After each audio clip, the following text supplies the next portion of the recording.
Okay, let's say you were forced to place a bet for all your money you had. You had to bet which demographic steals more, black people or white people. Who would you bet on? Let's be honest here. What are you trying to do? No, so if you had to like place a bet, if you were a betting woman. I wouldn't know, to be honest.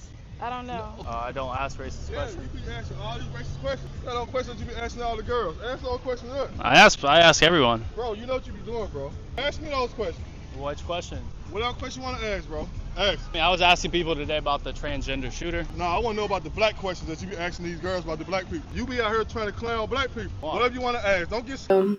Conversations on racism sometimes are uncomfortable, but in as much as these topics are usually uncomfortable, it is really important to address such topics. I have watched these videos and honestly, I'm shattered, like I'm beyond words. I don't know what to say. At such a time in 2026, there are some people who are practicing racism. There is racism in the world. So guys, stay with me up until the end of the video and let's share in the comment section your views. I hope you're doing well and you're keeping safe. You're being insultive and I think that's unfair. Rules is for everybody. I didn't do nothing to you. There is a sign somewhere. My volume, you said. You put the volume down. You said my volume was loud. I said I'm sorry. Brought it down. Yeah, but and you then start you talking need to about put you it down. people. It doesn't.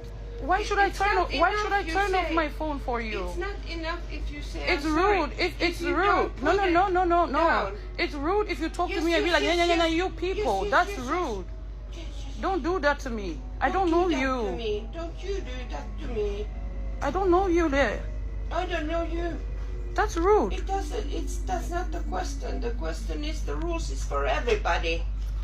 My volume wasn't even Same loud. rules for everybody. I don't gotta turn off my phone for you. I'm sorry, did you turn No, off my phone? you don't need to. Close your phone, but put the volume down. That's the You don't only she's being question. racist right now. Every You time the same people. thing. If you say something, it's for hours. Are you Can you okay? stop it? Did somebody hurt you? Can you stop it? Yeah, you people do that. Who is every you day. people? Every day I need to say the same thing. Lady, if you Go have a it. problem with my skin, you can use the next No, stop. I don't have a problem. Then stop treating me like I'm not a person. Quiet. No, I will not be quiet. I mean, You're not listen. gonna bully me into silence, ma'am. No, I have rights to be here. Can you listen to me? No, I won't. You listen. You've been very Put your rude. finger You down. have to stop it. I decided to go out with some friends yesterday, and I really wanted to dance, but instead of dancing with the regular people that I dance with, I decided to, just try to make new connections and make new friends. So I saw two women at the bar dancing, having a good time. I say, hey, would you guys like to dance with me? They're like, yeah, let's go dance. So we all go to the dance floor, and then there's two girls dancing. And they're so beautiful, like they're having such a great time. And then eventually they join with us, and now there's 5 of us dancing. 2 more girls come out of the restroom, and they're like so hyped. And now it's 7 of us dancing, and we're all dancing together. And when I tell you, the energy was just high, and it was just very, very beautiful. All of us were black. So beautiful to see, different types of black women, different types of black beauty. Like, it was truly beautiful to be a part of that. You can see that some people were actually admiring it as well, sitting in their sections. Like, you can see some people were actually just admiring all of us having a great time. Well, suddenly this guy comes into the circle with this blonde girl, and he nudges me out of the way with his back and the woman that was next to me, because like I said before, we were in a circle. He nudges the woman next to me with his back. He nudges me and he starts twirling this blonde girl around in a circle like some sort of like a prop. I thought that maybe I was just reading into things until I looked around me and everybody else was so confused, like, what is going on? Because the vibes were off. It was just really, really off, you know? We just were trying to really understand what was going on. You know, the guy, he wasn't smiling at anyone. He didn't say hi to anyone. He was just looking at the blonde girl, and the blonde girl didn't say hi to anyone, didn't look up at anyone. She just like twirled in the circle and then they left. And that was just very, very strange, you know? Like, they weren't dancing with us at all. The vibes were off. Things went back to normal after they left, and we all started enjoying each other's time and just really vibing and having a great time. Now, I'm saying all this to say this is what Black women, including myself, experience from time to time. Not all the time. If you are Black, you will know, because for some reason, certain non-Black people feel the need to try to humble you, you know? And what's so funny is that another thing that I notice, now this happens to me personally with white women and Hispanic women. Not all, okay? Not all. I'm not saying all women, I'm not saying all non-Black women are racist, but I'm saying that some are. Some at least feel like they're superior. Every single time that I go out to a cocktail bar, I get hair flipped directly in my face. There's this mindset that certain non-Black women have where they believe that we want their hair. I understand, because of history and white supremacy, that a lot of people believe that they are actually superior, you know, and better than Black people. The world is starting to wake up as to why slavery even existed in the first place, and it's not because Black people were inferior. It's not. You know, that night I got hair flipped in my face behind this white girl. She looked over her shoulder, saw that I was behind her, and flipped her hair directly in my face. We were taught to not like our hair. We were taught to not like our hair. Like, what is the reason why people try to put a whole race down, you know, make them feel inferior? No one robs an empty home. I'm coming on here to speak for myself and my experiences, and for the experiences that I know other Black women go through. We never wanted to be white. We never wanted to be white. We never wanted to look white. If a Black woman hates anything about herself, it's because she was taught to hate it. It's because she was taught to minimize herself. And whether people like to hear it or not, it needs to be heard. At the same time that I get hair flipped in my face, those same girls will have this done and lip filler and, you know, all of the facial enhancements and surgical procedures that come naturally with being Black. And I just want to make it clear that I don't absorb any of this. It's mainly just an observation. It's kind of inevitable for me to not experience this because I am Black.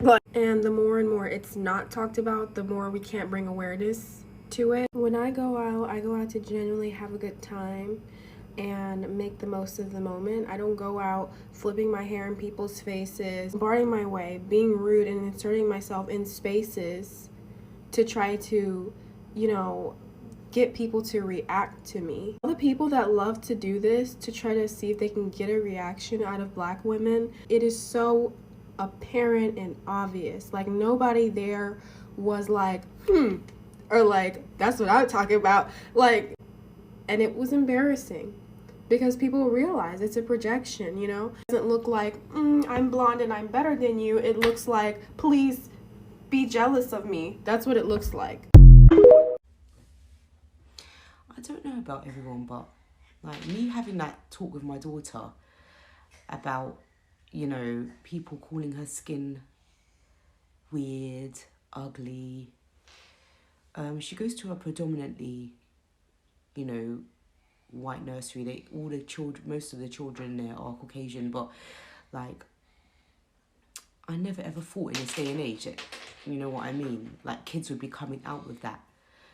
Kids will be coming out with those kind of things to other kids, and it just makes me feel really sad that my daughter's going through that. And I just wanted to talk to her and kind of, you know, get it out there, because it just doesn't make you feel good. Like, it doesn't make you feel good as a parent. It doesn't make you feel happy. It makes you actually feel sad. Like, it makes me feel sad that my daughter's actually coming home and telling me things that she doesn't really even understand, but it shows from such a young age that, you know, children notice things and say things to each other, and it's just really made me sad. So, you know, I wanted to kind of have a talk with her and just show her that she's beautiful, tell her that she's beautiful, and, you know, just kind of make her feel okay, because she was really sad about that and she didn't understand it. Like, it's my skin. Like, why is it weird? Why is it ugly? It's just really sad. But yeah.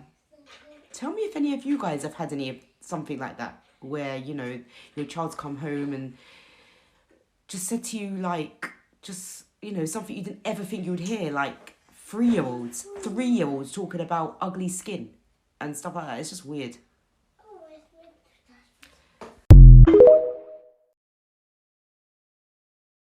You know, if you're Black and live in America, you will always have a story about an experience that you had with blatant racism. So for those of you who don't know, I served in the United States Air Force. So the year is 1984, and I had been accepted to start boot camp for the Air Force, but I needed to wait for another 6 weeks. So during the time that I'm waiting to start Air Force, I take this temporary job through a temp agency. And the temp agency calls me and they say, we have an assignment for you at a law firm. So I prepare myself, and I'm always very professional, and I put on my professional attire, and I show up to the assignment. So when I get to the assignment, it's a very small husband and wife law firm. And so I arrive early and I walk into the law firm and I am met with the wife. And I say to her, I'm here from blah, blah temp agency. And she had an expression on her face that I had never seen before. But this feeling came through my body. So she was a middle-aged white woman, and her husband had not gotten to the office yet. So she tells me to have a seat. Now, this assignment was for me to sit in their front office as a receptionist. The receptionist who worked there on a permanent basis went out on maternity leave, so they went to a temp agency, okay? So she goes in an office that's adjacent to the receptionist area, and I could hear her. She didn't know I could hear her, but I could hear her on the phone, and she had called her husband, and she's trying to figure out how, you know, how they're going to deal with this person in their front office.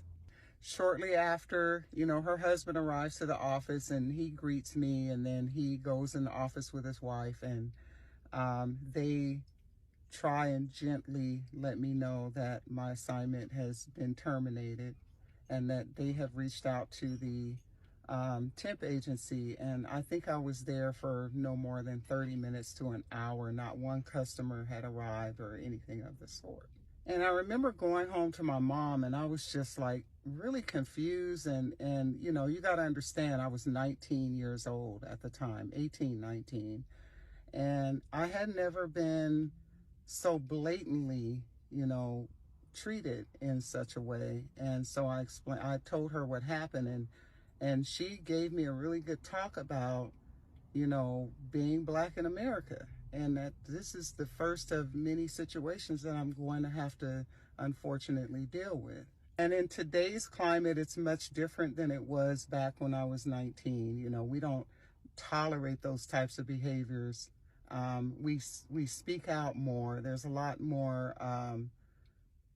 laws in place, and a lot of things that I don't know, I can't really say that it has diminished racism, but there's a lot more protections in place. Let me just say it that way.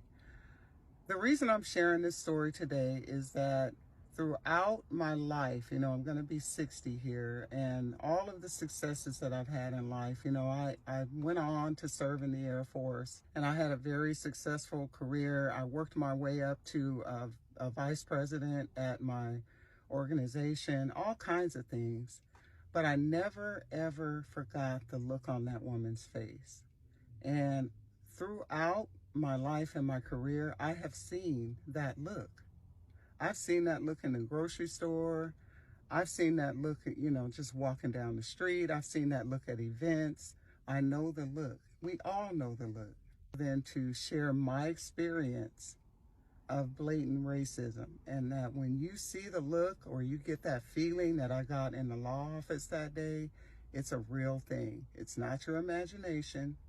It's a real thing. Anyway, I love you guys. Have a great day. We are all racist.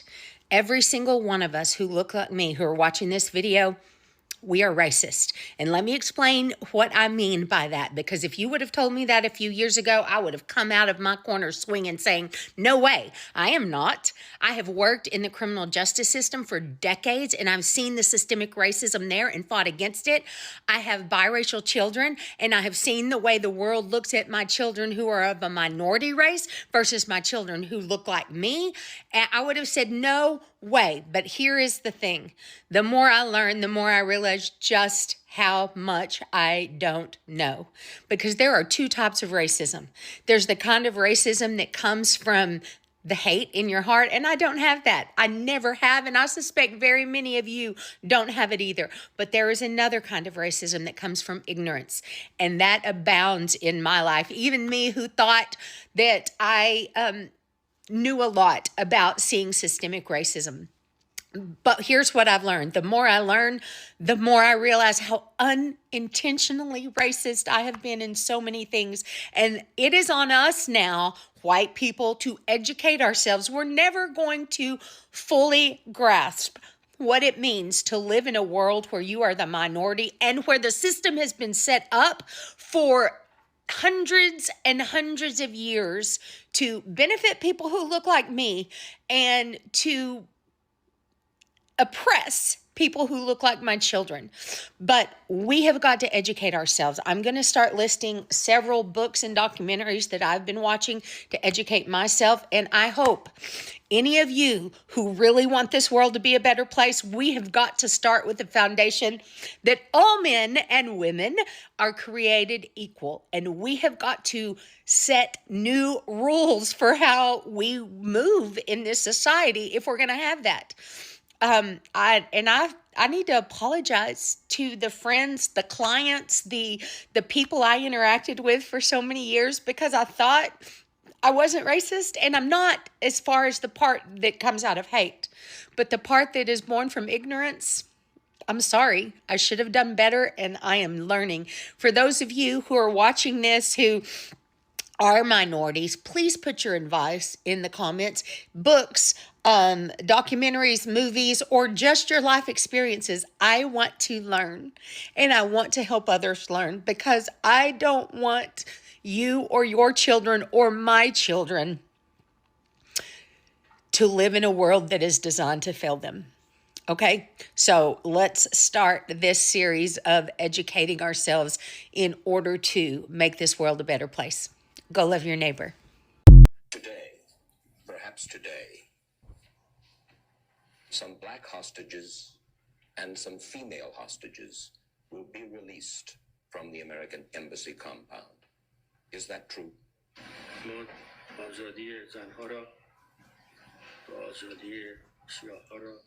The freedom of the women and blacks will be given.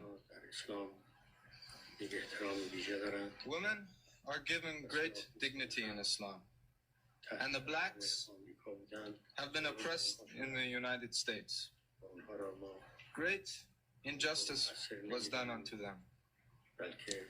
They were under pressure in the United States.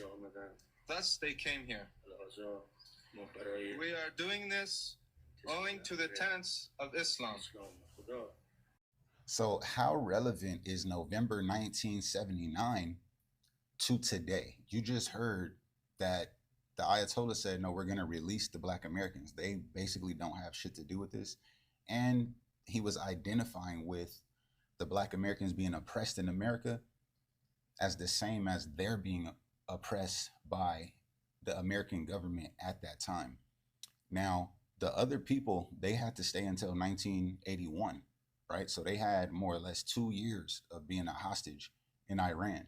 Um, when I listen to that and then I move forward to today, I start to ask myself, who is the real enemy, right? Who is in charge of saying they're the enemy and they're not? Especially looking at the war as a Black American. Um, it's difficult. I have national pride, but I also don't want to go around fighting another country's war for anybody, right? I don't want my people to perish or be deleted for another country. We all know which country that is.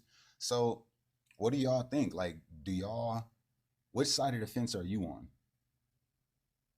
People need to stop using racism as a way to bond with other white people. And it's something that it doesn't matter where you live in this country. It is so deeply ingrained in society that you will find it. And that's happened with me a lot, is going out and about and people just assuming that I'm conservative, especially when I'm in places in California, and just immediately talking shit, immediately mentioning someone's race when it has nothing to do with the story. Talking about how the area is getting seedier because more people of color are around. Calling an area ghetto, using that term to describe anything that's associated with Black or brown people, or even talking about the most recent DEI hire at your company. Those are all examples of racism. Or making ridiculous jokes where race is the punchline or where being sexist is the punchline. If you participate in these behaviors, you are absolutely enabling bigotry and you are part of the problem. Even if you're just placating them, you don't actually think it's funny and you think it's wrong, you don't fucking say something, you are a coward and you are also enabling the problem. You are also adding to white supremacy, even though you're not trying to. If someone is trying to bond with you over racism, fucking shut it down and do not talk to this person again. Racism is a social contagion and you can play your part to stop it. And to all Trump supporters and MAGA, I don't know if y'all saw, but Iran just told y'all to pull up. I just seen a news clip of the foreign minister and he was asked if he was afraid of a US invasion and he said, no, we're waiting for them. Mind you, this man was calm as fuck and smirking.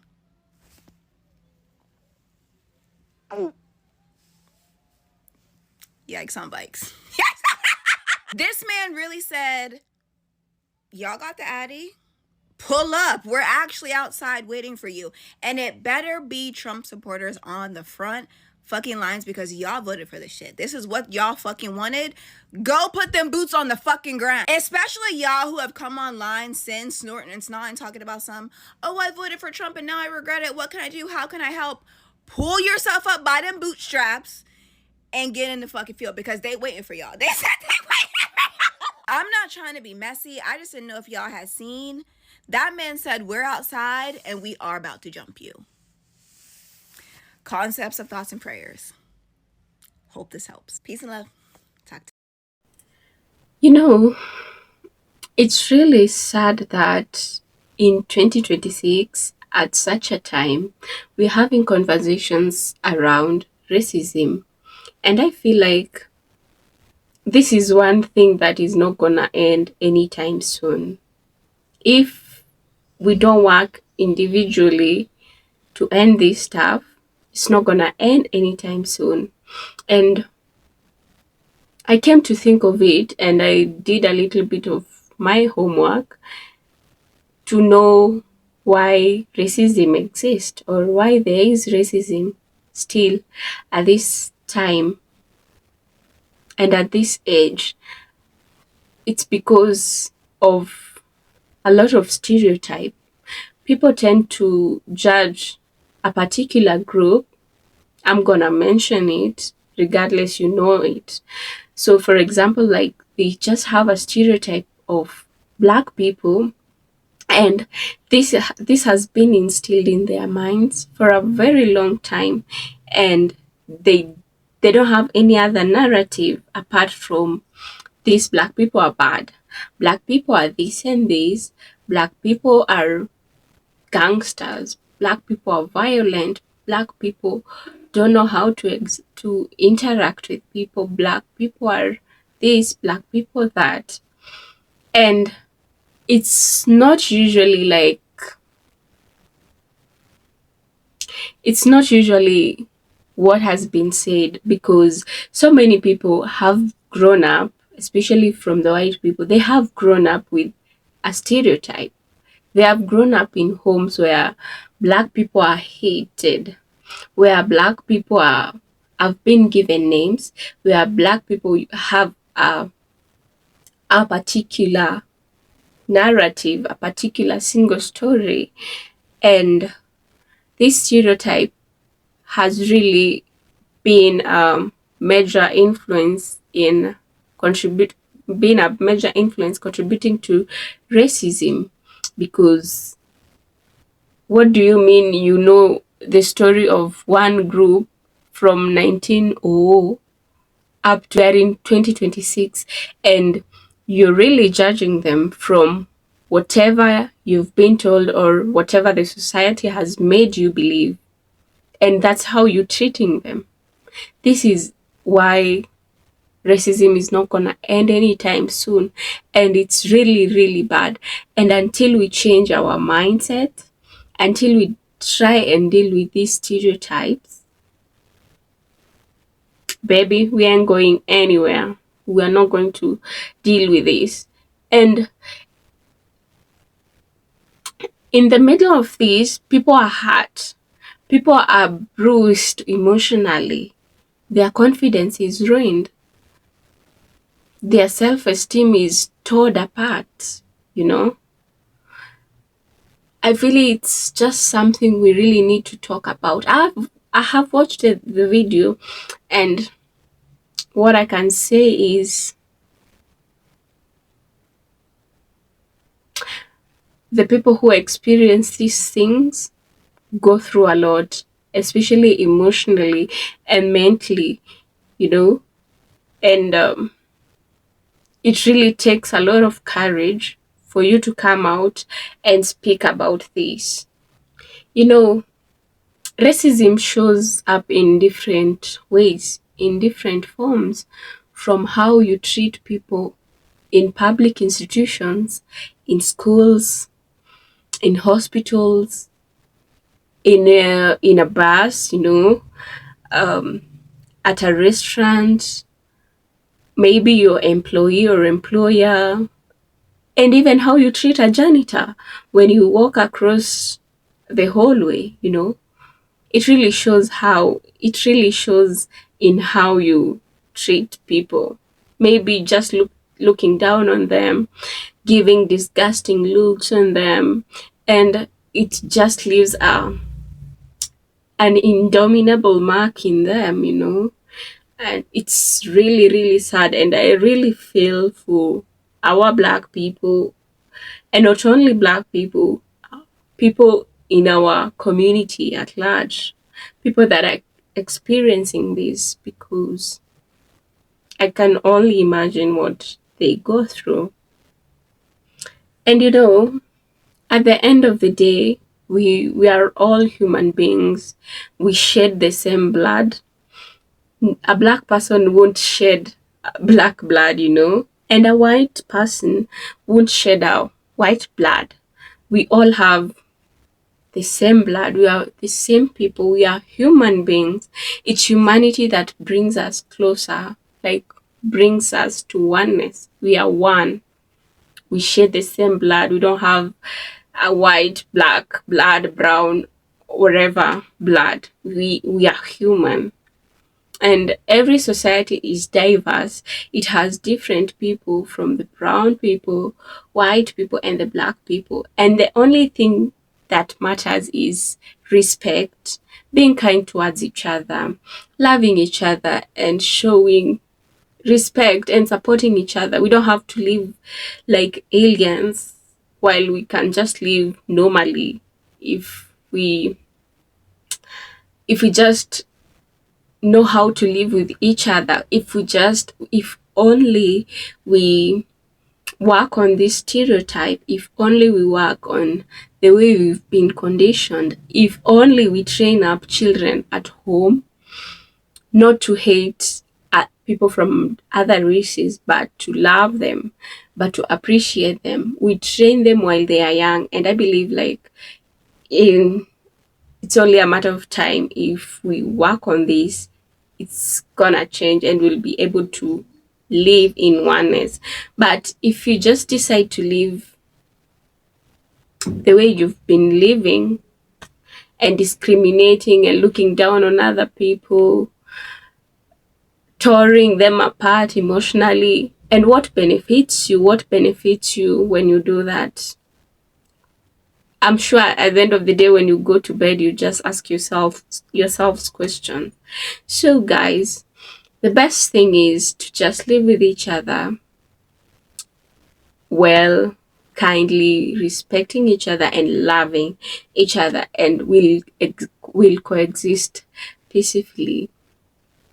So I would love to know your views in the comment section. Let me know what you think about this, about racism. Is it gonna end anytime soon, or what are your thoughts on the same? Thank you so much for your support. If you're yet to subscribe, kindly do so. If you've subscribed already, thank you so much for your support. And up until then, you have a good one.